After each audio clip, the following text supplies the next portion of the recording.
Estamos começando a terceira e última sessão da nossa conferência online que fala sobre mantendo a família piedosa. Meus amados, como é difícil manter uma família piedosa, como é difícil se manter piedoso no mundo que jaz no maligno. Isso não é uma peculiaridade nossa ou da nossa geração. Perceba que Paulo diz, eu esmurro o meu próprio corpo para que depois de ter pregado para tanta gente, eu mesmo não venha a ser desqualificado.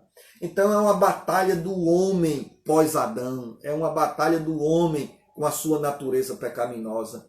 E aí hoje nós vamos falar sobre como manter a família piedosa, e um dos recursos é a oração, é uma vida cheia do Espírito.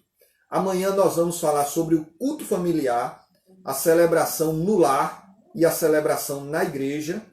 E depois de amanhã, nós vamos estar falando sobre perdão, vencendo os cárceres da alma. Somente o Espírito Santo de Deus pode gerar perdão no coração de uma mulher ou de um homem que sofreu adultério, que foi abusado sexualmente, que foi abusado psicologicamente. Somente Deus pode proporcionar, amados, esse refrigério e essa cura. E aí nós vamos encerrar domingo falando sobre essa temática, tá certo? Então queremos convidar vocês a nos acompanhar durante todo esse restante de semana. Hoje eu quero convidá-lo a abrir a palavra de Deus em Efésios, capítulo 5, versículo de número 18. Efésios, capítulo 5, versículo 18, que diz assim: E não vos embriagueis com o vinho, no qual há dissolução, mas enchei-vos do Espírito. Eu gostaria de me deter nessa segunda parte que diz, mas enchei-vos do Espírito. Amados, esse texto tem tudo a ver com família, tem tudo a ver com relacionamento matrimonial, tem tudo a ver com filhos. Porque perceba uma coisa na Escritura, quando o autor sagrado escreveu o texto sagrado, ele não divide em capítulos e versículos. Ele não divide nesses títulos que nós observamos no texto sagrado. Se você observar lá no versículo 22, de sua Bíblia aberta, e seu coração também, no versículo 22 aparece a expressão, pelo menos na minha Bíblia, é um título que diz assim: o lar cristão, marido e mulher. E parece, amados, que as obras da luz e as obras da carne, do versículo 3 até o versículo número 20, estão desconectadas da família. É como se, no versículo 22, quando Paulo diz assim, as mulheres sejam submissas ao seu marido, é como se Paulo estivesse falando sobre um outro assunto. É como se ele virasse a página. Mas perceba que antes de Paulo falar sobre como as mulheres devem tratar ou se comportar na família da aliança, como os homens devem amar as suas esposas, como os pais devem observar seus filhos e como os filhos devem honrar seus pais, e também nas relações sociais, a relação de patrão e funcionário, antes disso Paulo instala um lastro, e esse lastro é uma vida cheia do Espírito.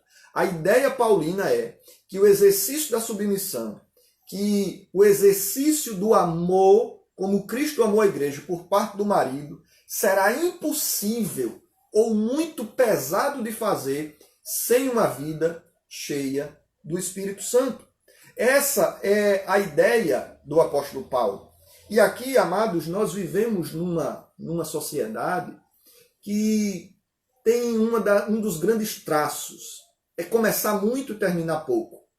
Quantos casamentos que começaram em juras de amor, com véu e grinalda, com pó de arroz lançado à cabeça, terminaram nos tribunais, terminaram nas brigas de partilhas, nas brigas de filhos, fazendo alienação parental, porque vivemos numa sociedade onde muito se começa e pouco se termina.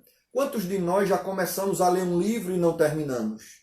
Quantos de nós já começamos a aprender um instrumento musical? Começamos com violão, depois fomos para o teclado, depois fomos para um instrumento de sopro, depois fomos para a bateria e no final das contas só conseguimos tocar campainha, porque nós começamos muito e terminamos pouco. E o nosso desafio hoje, amados, é como manter a chama da família acesa, como manter os beijos, como sustentar os abraços, como manter os filhos no colo, como continuar o cafuné na cabeça dos meninos. E isso é um grande desafio. E eu penso que a palavra de Deus tem muito a nos ensinar sobre essa questão. E aí eu quero convidar você a deixar sua Bíblia aberta, seu coração também. Amados, aqui nós vamos pensar nesta noite que uma das áreas mais importantes da vida, da igreja e da sociedade é a família. E isso parece muito pacífico entre nós. A psicologia reafirma a necessidade de paz. É interessante que na psicanálise freudiana e lacaniana, o pai tem uma figura importantíssima na figura familiar. Na psicanálise de um teórico chamado Winnicott, a mãe ela tem um vínculo mãe-bebê que é importantíssimo para a construção do ser de uma criança. Com isso eu digo que a figura do pai, que a figura da mãe, são importantíssimos na construção de uma família piedosa. E pensando nisso, eu gostaria de lançar, à guisa de introdução, alguns alicerces. Tá? E o primeiro alicerce é que ser cristão piedoso não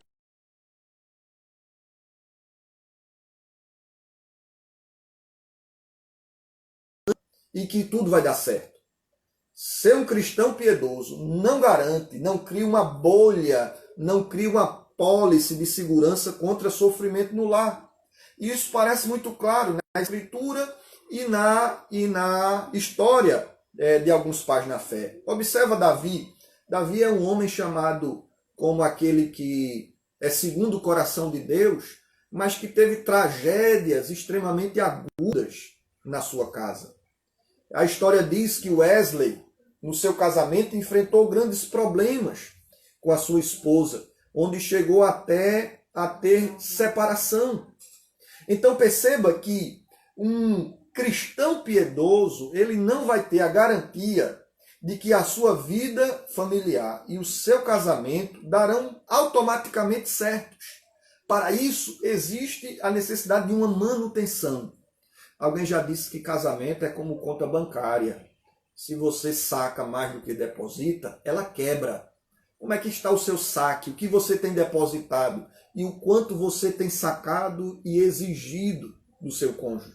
O segundo pilar é que ser um cristão comprometido com os padrões bíblicos pode trazer algumas dificuldades ao casamento. É interessante, amados irmãos, que ser cristão não nos dá a garantia de que nesse mundo não teremos aflições. Isso é interessante. Isso aqui é uma dinamite na teologia da prosperidade, onde ensina que quanto mais piedoso eu sou, menos problema terei nessa vida. E isso é um engano. Aqui, amados irmãos, nós somos desafiados pelos padrões da Escritura a ter uma vida piedosa, onde o marido deve amar a sua esposa como Cristo amou a sua igreja. E como é esse amor? Cristo ama a sua igreja de forma sacrificial. E perceba, o amor de Cristo levou ele ao Getsêmane do suor de sangue. O amor de Cristo levou ele ao deserto para ser tentado. O amor de Cristo o levou ao Gólgota para ser crucificado. Não imaginemos, amados irmãos, se o modelo de amor de Cristo para a sua igreja, que foi um amor sofredor, que o nosso amor não seja. Perceba que Paulo diz que o amor é sofredor. Então, para sustentarmos uma família piedosa, nós obrigatoriamente e inevitavelmente nós vamos caminhar pela trilha da dor. A dor do Gólgota, a dor do Getsêmane, a dor do deserto. E isso faz parte da construção, porque o amor é sofredor. E aí nós precisamos aprender essas questões. Um terceiro pilar que eu gostaria de alicerçar aqui, amados, é que o casamento e a criação de filhos não são assuntos à parte da fé. Não existe uma dicotomia entre a minha fé e o meu casamento, entre a minha fé e a criação dos meus filhos. Eu devo amar a minha esposa, eu devo me relacionar com o meu cônjuge e me relacionar com os meus filhos de acordo com os princípios da fé. Com isso, eu gostaria de lançar agora a primeira grande lição desse texto, amados. Que o relacionamento familiar deve ocorrer no contexto de vidas cheias do Espírito Santo. Vou repetir. O relacionamento familiar deve ocorrer no contexto de vidas cheias do Espírito Santo. Porque é isso que Paulo está dizendo. Antes de Paulo dizer, ame a sua esposa, ele diz, seja cheio. Antes de Paulo dizer assim, seja submisso ao seu marido, Paulo diz, seja cheio. Antes de ele dizer, discipline os seus filhos, ensine os seus filhos, ele diz, seja cheio. Antes de dizer aos filhos, honrem seus pais, ele diz, filhos, sejam cheios do Espírito Santo. E aqui eu gostaria de olhar algumas lições desse texto. Portanto, deixe sua Bíblia aberta. Efésios capítulo 5, versículo de número 18. E a Bíblia diz assim, enchei-vos do Espírito. A primeira coisa que eu aprendo aqui é que ser cheio do Espírito não é uma dica, não é uma sugestão, é um imperativo. Paulo não está fazendo uma proposta. Paulo não está dando um insight da fé. Paulo está dizendo que ser cheio do Espírito não é uma opção, é uma obrigação da fé. Então a primeira lição aqui é que ser cheio é um imperativo, mas perceba que esse imperativo está no plural. E quando esse imperativo está no plural, Paulo está dizendo enchei-vos. E esse ato de encher não é um ato de enchimento do clero. Não é só para pastores, não é só para missionários. É para todo o povo de Deus. É o que a teologia reformada chamou de sacerdócio de todos os santos. Cheio do Espírito Santo. É um chamado que Deus faz a todo regenerado. Além de estar no plural, é interessante que no grego, amados, a ideia do texto manifesta uma ideia passiva. Ou seja, a ideia é que eu devo me deixar ser cheio do Espírito.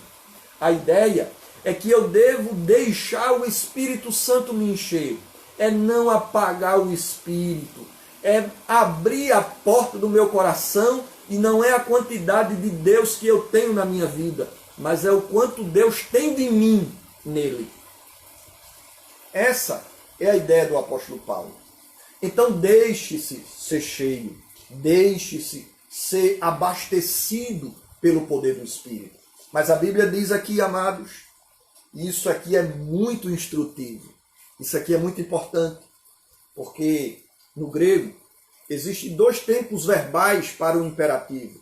Existe o imperativo auristo, que é ser cheio e estancar, e é mais ou menos aquela ideia de Jesus Cristo quando ele manda encher as talhas. Uma vez as talhas cheias, deveria cessar todo o esforço.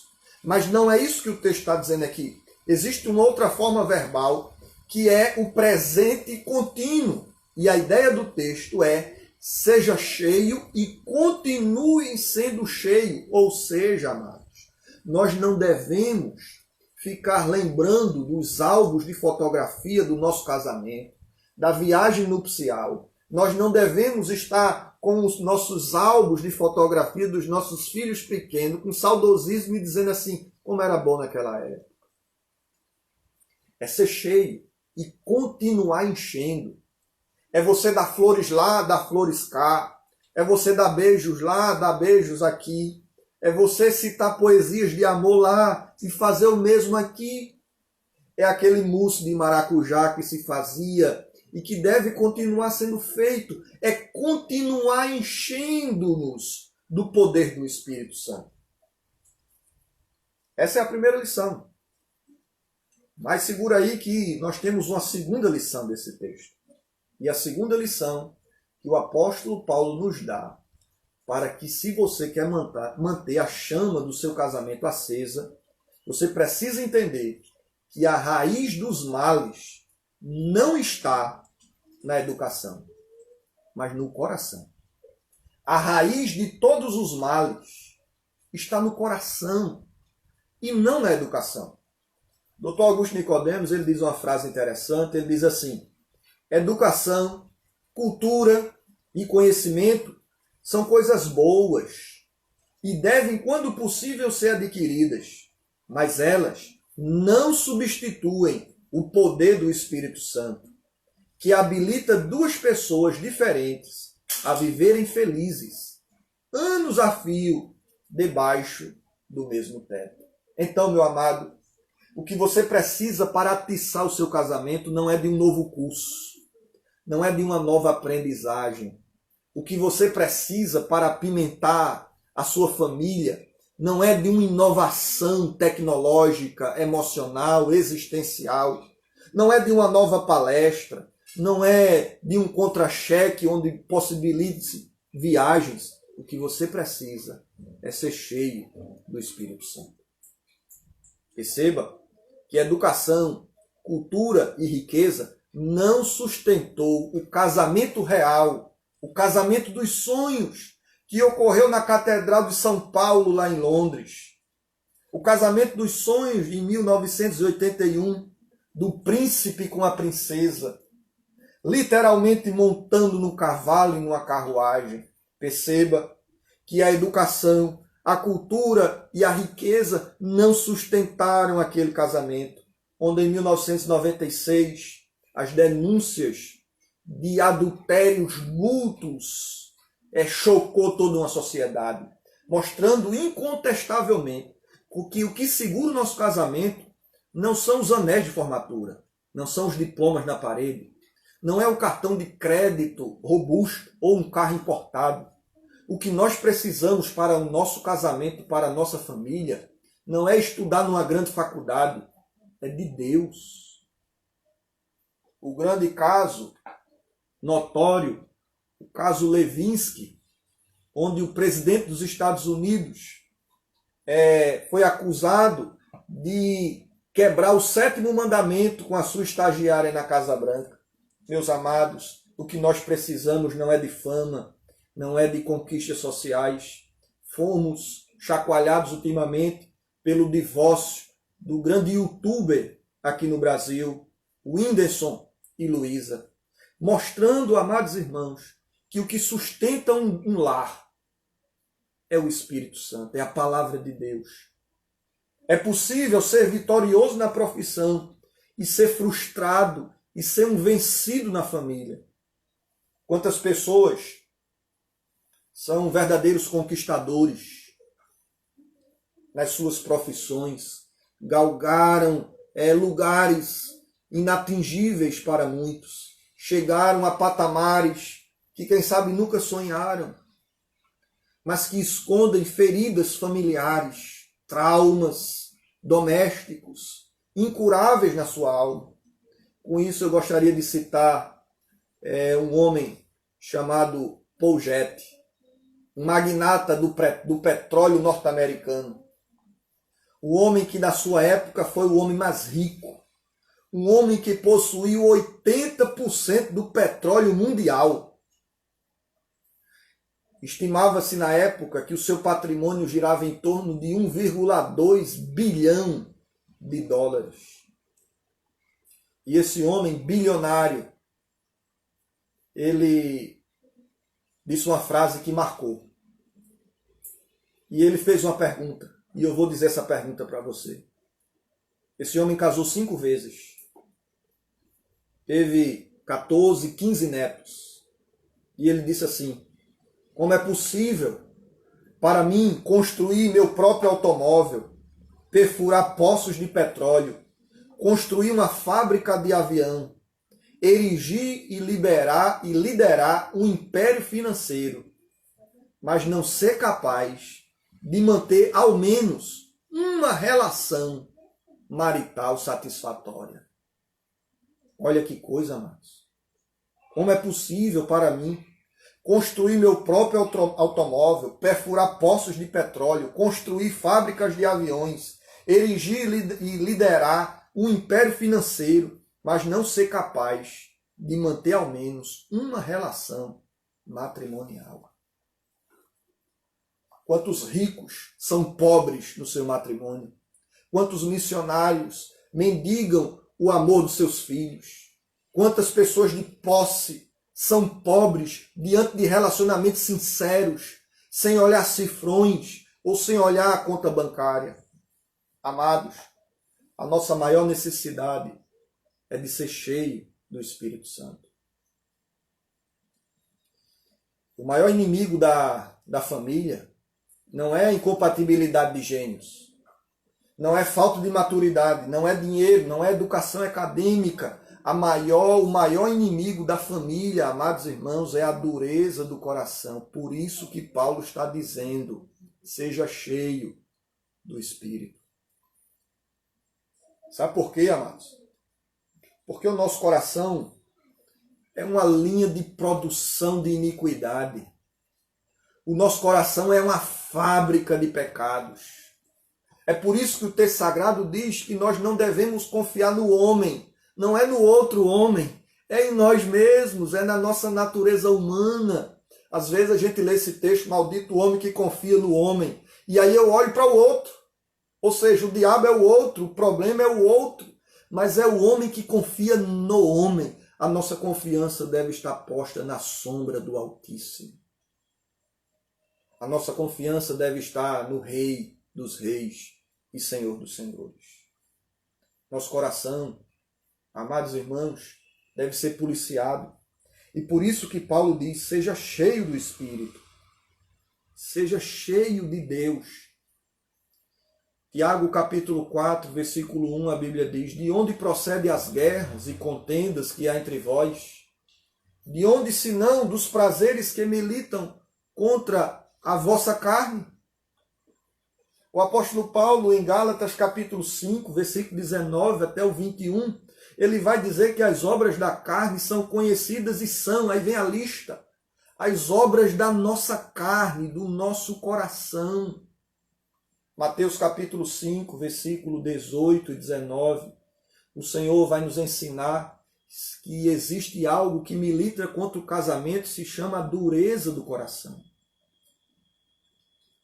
Por isso, amados, nós devemos não confiar em nossos méritos, em nossa força. Nós precisamos mais de Deus, mais de ser cheios do Espírito Santo. Portanto, eu gostaria de trazer algumas recomendações práticas para cada um de nós. Como manter uma vida cheia do Espírito? Como manter um casal namorado? Como manter as mãos dadas nos passeios nos shoppings e nas praças de alimentação, nas calçadinhas da praia? Primeiro, anote isso não só no seu caderninho, não só aí, mas no seu coração. Primeira coisa, reconheça a necessidade que você tem de uma vida espiritual profunda. A primeira coisa é reconhecermos que precisamos mais de Deus. Que precisamos mais de Deus, que precisamos mais da palavra de Deus, que precisamos nos voltar mais aos céus. A resolução dos nossos problemas, amados irmãos, não está no divã da psicanálise, não mora no set da psicologia, muito embora essas coisas tenham o seu valor, muito embora essas coisas tenham o seu momento, a nossa necessidade está em sermos cheios do Espírito Santo. Primeiro, reconheça a necessidade de ser cheio do Espírito. Segundo, ore pela plenitude do Espírito na sua vida. Ore até orar. Ore e diga como Moisés, Senhor, se a tua presença não estiver aqui, não me leva desse lugar. Se o Senhor não for conosco, eu também não quero ir. Ore como Jacó e diga, Senhor, enquanto o Senhor não me largar, enquanto o Senhor não me abençoar, eu vou lutar. Ore, suplicando aos céus isso. Reforme a sua conduta. Terceiro lugar, diga assim: Senhor, o que é que eu vou mudar agora? Não fique só na teoria. Não fique só nas ideias. E para você que, quem sabe, já tentou algumas coisas e parou no meio do caminho, comece com pequenas coisas. Coisas que você conseguirá alcançar com a graça do Senhor. Comece orando por perdão.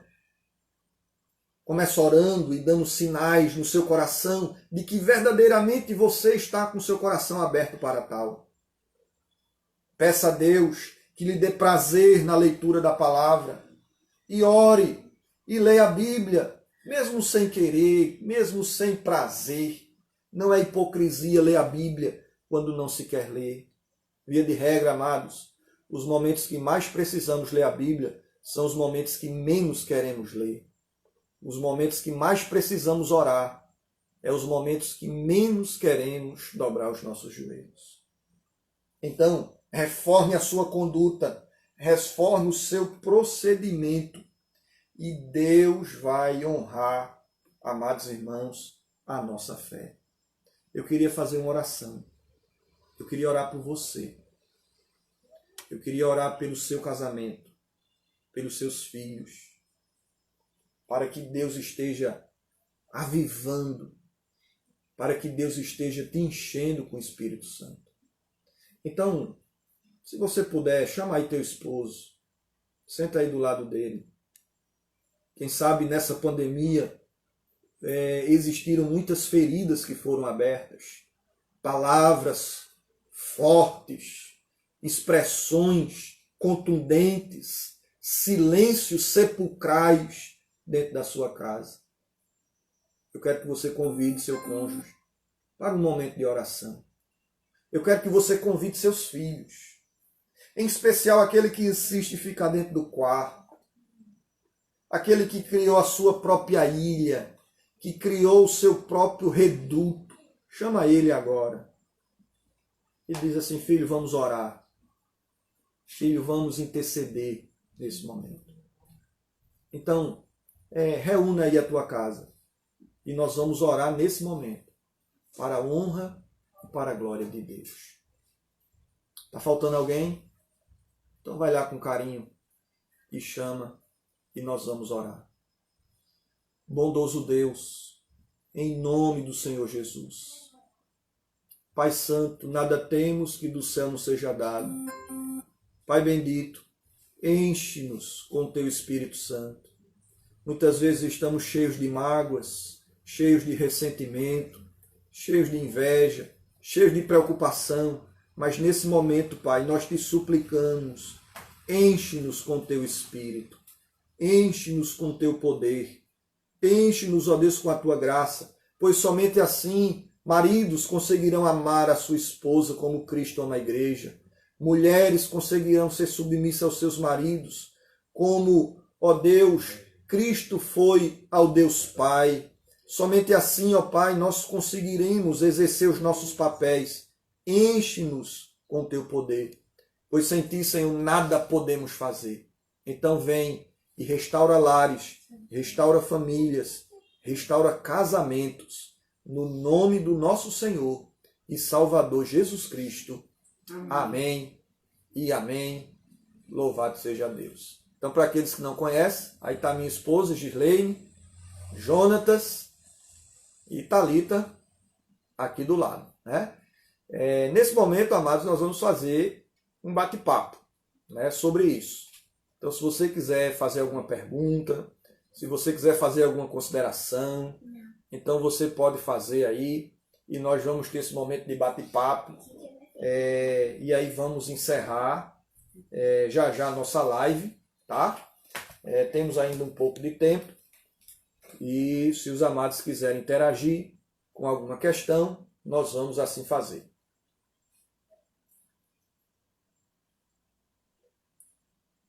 Quanto a alguns possíveis comentários, eu quero convidar você a estar conosco amanhã, nesse mesmo horário, aqui conosco, tá certo? Esse povo é de Pernambuco, muito bem, né? Eu sou pernambucano, de Macaparana. Não sei se vocês perceberam pelo meu chiado, né? O pessoal da igreja disse que eu chio muito. Eu não percebo isso não, né? Mas diz que eu puxo muito S. A minha esposa e os meus filhos são todos paraibanos, são presentes que o Senhor me deu aqui, tá certo?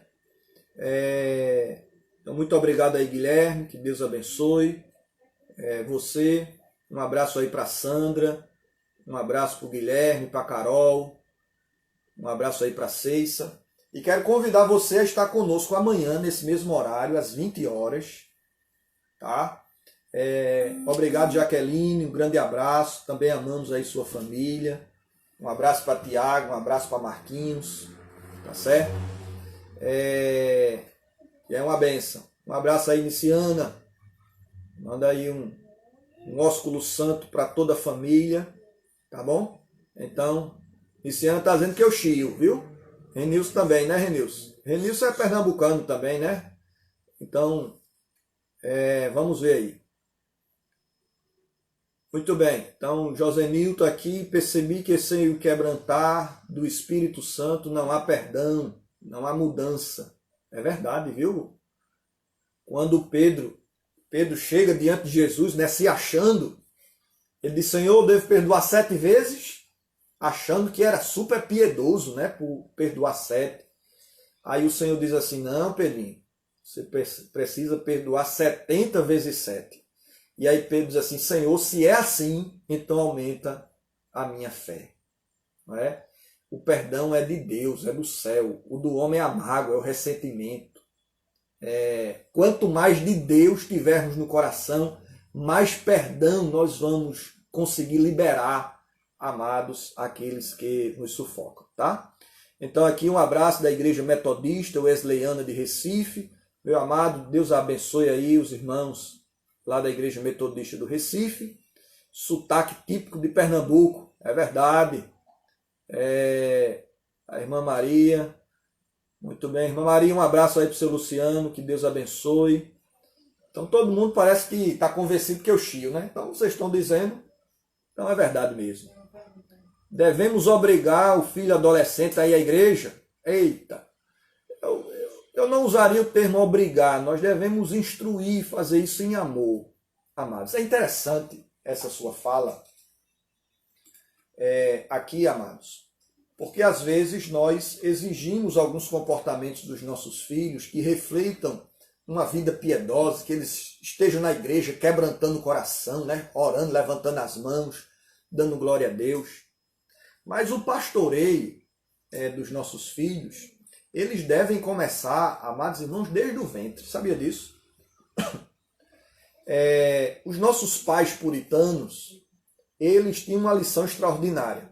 Um casal cristão puritano, eles começavam a orar pela salvação do filho desde o ventre. E pedindo a Deus, dizendo, Senhor, salva esse menino, Senhor, quebranta o coração desse menino. O pai tinha um cuidado extraordinário com a mãe nessa fase, porque ela era aquela que estava guardando a semente da família. E por isso ele tinha uma dedicação mais atenciosa para com os seus filhos. E uma outra coisa, amados, às vezes, em filhos obstinados, nós não apenas devemos levar eles à igreja, nós devemos trazer a igreja para eles. Culto doméstico. Então, o culto doméstico é um instrumento poderosíssimo da graça do Senhor. Então você precisa realizar o culto doméstico, fazer contação de história para seus filhos, para que eles venham crescer já nesse ambiente espiritual e também transmitir um exemplo da piedade. Quando você for para a igreja, vá com alegria e os seus filhos vão perceber que na igreja é bom. Você vai perceber que ir à igreja é um ato de alegria. Alegrei-me quando me disseram vamos à casa do Senhor. Mas se os filhos olham para o pai, que vai para a igreja atrasado porque tem que esperar o jogo do Brasileirão terminar. Tem que esperar a programação terminar. O pai vai arrastado depois de muito chalerar da esposa. A esposa não quer ir. Qual a ideia de culto que esse menino vai ter? De alegrei-me quando me disseram. Então, filhos aprendem primeiro pela observação e depois Deus vai ministrar. Eu não dizer forçar, mas você deve sentar com ele e mostrar a importância de ir ao culto. E não dizer assim, você vai porque eu mando, e aqui quem manda sou eu, e vamos embora, e calha a boca. Então, a base da autoridade da ida de uma criança para ir para a igreja é a Escritura. Meu filho, vamos para a igreja, porque a Bíblia diz que nós não devemos ser como os demais que abandonaram a congregação. A Bíblia diz que Deus abençoa, que Deus congrega os dispersos, que existem bênçãos para aqueles que choram com os que choram, para aqueles que se alegram com os que se alegram. Então, ir pela base do convencimento da Escritura. Então, tenta ir por esse caminho, que possivelmente será bem melhor. Então, o Guilherme pergunta aqui qual o nível de responsabilidade o marido tem com a vida espiritual da esposa e dos filhos. Eita, essa pergunta aqui, Guilherme, nós tratamos ela bem na nossa live de antes de ontem, quando a gente falou sobre o marido federal.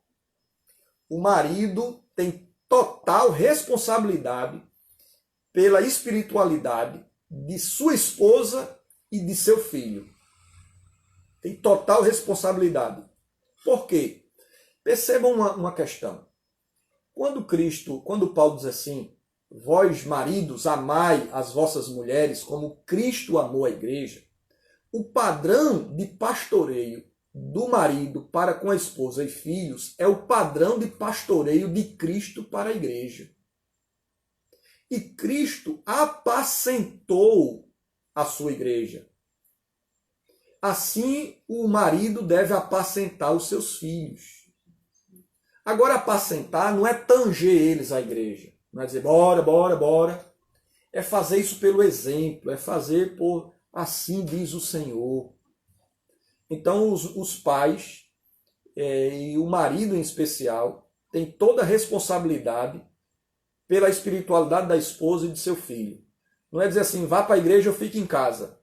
Um pai, um marido assim, está sendo omisso diante de sua responsabilidade cristã e Deus vai requerer dele essa omissão no seu tratamento com os seus filhos. Assim como Cristo se responsabiliza pela sua noiva, o marido deve se responsabilizar pela sua família também. Tá? Então isso é um dever. E nesse ato, às vezes a gente quer uma vida fácil, né, irmãos? Cristo sofreu pela igreja. O marido vai sofrer para levar a esposa e os filhos para a igreja muitas vezes. Nosso problema é que a gente não quer sofrer. E a teologia da prosperidade, dizendo pare de sofrer, aí fica difícil. Mas Cristo não desiste da igreja quando a igreja é teimosa. Cristo não desistiu de Laodiceia por ser morna. Cristo não desistiu de Éfeso por abandonar o primeiro amor. Cristo não abandonou Tiatira por conta das heresias. Então você não deve abandonar a instrução dos seus filhos pelo fato dele ser rebelde. Então aquela coisa assim, não chamo mais. Se quiser ir, vá. Não é piedoso. Cristo não fez assim. Olha, eu já chamei vocês, agora eu não chamo mais não, viu? Se quiser ir, vá. Se não quiser ir, fique em casa. Cristo não fez assim. E louvado seja Deus por isso que ele não fez. Então nosso padrão é Cristo. Então um abraço aí para Joselma, Patrícia Barbosa, um abraço aí para Juliana Feitosa, que Deus esteja abençoando aí a vida de cada um de vocês, tá certo? Então, se alguém quiser fazer alguma outra colocação, pode fazer, e aí nós vamos já encerrar nossa live. Amanhã nós vamos falar sobre o culto, tá? Culto familiar, no lar e na igreja. Como é que a gente deve celebrar a Deus no lar e como devemos celebrar a Deus na igreja em família. Cultuar a Deus não é só o ato de ir à igreja. Deve haver um preparo no nosso coração antes de chegar na igreja. Isso é importante. Porque às vezes a gente chega na igreja já cansado, atrasado. Quando a gente começa a entrar naquela esfera, vem a bênção apostólica. Então você já deve sair de casa já com o coração dilatado, dizendo: fala, Senhor, que meu servo ouve, que teu servo ouve. Senhor, me ajuda, perdoa os meus pecados, abençoa meu filho. Quando você for para a igreja, você vai de carro. Se é uma jornada que dá um tempo, vai orando. Né? Eu e a minha família, a gente tem o costume de quando a gente vai para a igreja, a gente vai orando. Então cada um faz uma oração. E aí é mais ou menos o tempo da gente chegar na igreja. Então vai preparando o seu coração, vai preparando o coração das famílias, dos seus filhos. Né? E no final do culto, chame a eles. O que foi que você aprendeu hoje? Qual é a relevância dessa pregação para a sua vida? Como você vai aplicar na escola, nos relacionamentos com os filhos? Então esse feedback é extremamente importante na educação espiritual dos nossos filhos. Tá certo? No dia 16 nós vamos estar falando aqui sobre perdão. E dia 17 a gente encerra a nossa conferência Superando os Desafios em Família. Eu quero deixar um abraço para todos vocês. Eu espero vocês amanhã e que Deus abençoe todos vocês. Um grande abraço no nome do Senhor Jesus. Vamos orar? Bondoso Deus, em nome de Jesus, nós queremos te agradecer por tudo aquilo que ouvimos, que presenciamos, ó Deus, nesta live, que venha ficar guardado no nosso coração para não pecarmos contra ti. É assim que eu te peço e te agradeço, em nome de Jesus. Amém e amém. Boa noite, irmã Maria. Boa noite, Simone. Um abraço para a nossa congregação lá no Parque do Sol. Josenilton, um abraço. Conceição, também boa noite para vocês. E aguardamos o retorno de vocês amanhã. Geneilton, Deus abençoe aí. Presbítero Ellison, Cristina, Juliana, Cícera Bezerra, Kelvin, Adriana. Então que o Senhor esteja com cada um de nós. Maílma, um grande abraço. Espero você amanhã. Mary, Jaqueline. E que Deus esteja abençoando, meus amados. Não vejo a hora de estarmos juntos e quero convidar você, quando esse negócio passar, a gente fazer um culto de grande celebração lá na igreja, com muita alegria, com muita adoração. E quero convidar você a participar conosco desse momento de grande refrigério, de retomada das atividades, tá? Então, boa noite a todos e que Deus abençoe.